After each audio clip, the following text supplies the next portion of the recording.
제 132화 안 된다고 배웠거든요.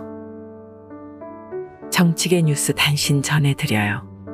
낙선하거나 불출마의 이유로 임기를 일주일 앞둔 민주당 서울시의원 19명이 제주도 2박 3일 일정으로 이른바 졸업여행을 다녀와 눈살을 찌푸리게 했습니다.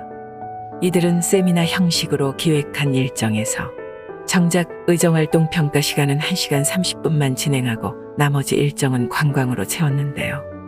보도자료에 의하면 임기 종료 전에 예산을 쓰기 위한 목적으로 읽힌다고 전했어요. 그 금액이 자그마치 5천만 원입니다, 여러분. 더구나 이런 졸업 여행이 여태 관행처럼 이루어져 왔다고 하니 5천뿐이겠습니까?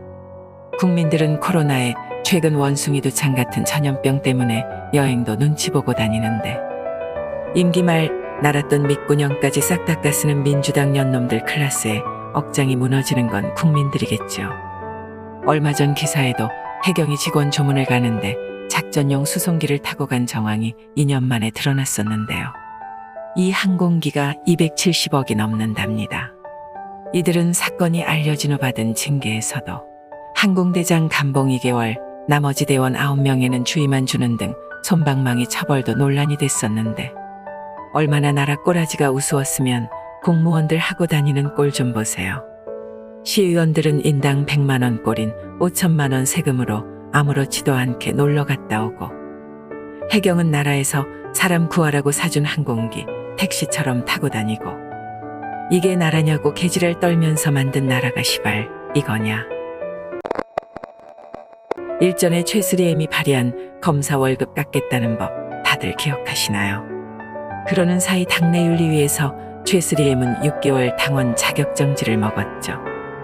징계에 불복하는 듯한 최3M의 눈물 어린 노력 끝에도 우상호는 윤리위의 결정을 존중했었는데요. 최3M의 검사 보수 폐지안에 당내 소수 의원을 제외한 나머지 의원들은 당시에는 찬성하는 뜻을 밝혔지만 막상 법안에 자신들의 이름을 올리지는 않고 있어 일각에서는 최3M과 거리두기에 들어간 것이 아니냐는 추측이 나오는 중입니다. 요청서를 발신한 지 한 달이 다 돼가는 시점에도 현재 박주민, 김정호, 양이원영만 찬성한 상태이며 일부 개정안에 동의한 의원은 그 와중에 양이원영의 이름이 빠져 있다고 해요. 당내 기류가 심상치 않은 민주당에서 발의자 포함 최소 10명의 의원이 찬성해야만 발의할 수 있는 요건이 충족되지 않고 있는 상황을 비추어 보면 다들 최3M 모델까 조심하고들 있는 것 같아요. 정치판 참 냉정하죠. 민주당 입장에서는 나름의 굳은 일도 선봉에 서서 맡아오던 최3M도 저렇게 조금씩 버려지는 중인가 봅니다. 여야 모두 다가올 총선에 대한 준비를 해야 하는 만큼 최3M의 못 배워 처먹은 법안 내용도 부담스럽긴 하겠지만 딸딸이 사건으로 국민들의 시선이 차가워질 대로 차가워진 그와 엮여서 좋을 게 없다는 그 판단도 이해는 가요. 그러게 국회의원이기 이전에 다 큰 어른이 딸딸이가 뭡니까? 최근 치솟고 있는 유가 대란에 우리 동지 여러분들도 많이 힘드시리라 생각해요. 박근혜 정권 때 경유값이 낮았을 때는 리터당 800원 정도 했었는데 그때가 소설처럼 느껴지는 요즘입니다.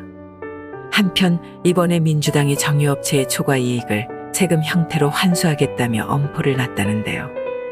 이들은 치솟는 휘발유 가격을 리터당 200원 이상 끌어내리겠다는 취지에서 이 같은 입장을 발표했답니다. 아니 물가 상승에 대한 책임은 전임 정권이랑 짬짬이해서 기업 모가지 비튼 니네 잘못인데 책임도 기업이 져야 하는 거냐 이 시발아.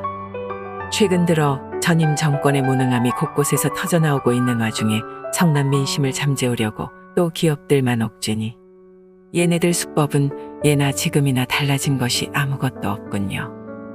22일 삼성증권에 따르면 정유업계 사사가 기름값을 리터당 100원 인하할 경우 월간 영업이익이 3,250억 원가량 증발하는 것으로 추산됐다고 해요.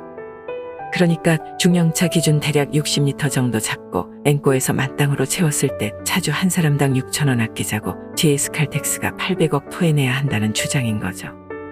이런 주장에 환영하는 연놈들은 두 가지인 겁니다. 6,000원 없어서 차 못 끌고 다니는 비용신 아니면 차를 가져본 적 없는 좌빨.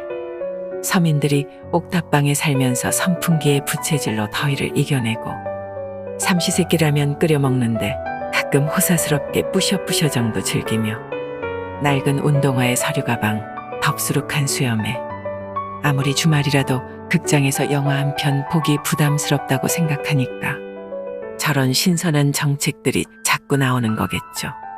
좌파 여러분, 저는 여유가 있다고 스스로 생각하지는 않지만 더우면 고민 없이 에어컨을 켭니다. 차량 유지비가 부담스럽다는 이유로 피서철에 집에만 있지도 않고 밀가루 냄새 때문에 라면은 잘 안 먹죠. 물론 신발이든 가방이든 해지면 버려요. 이 와중에 민주당 사람들과 저와의 차이점은 하나 더 있죠. 전 제 돈으로 합니다. 제가 번 돈으로 잘 먹고 잘 사는 중입니다. 이유야 간단해요. 그렇게 하면 안 된다고 배웠거든요.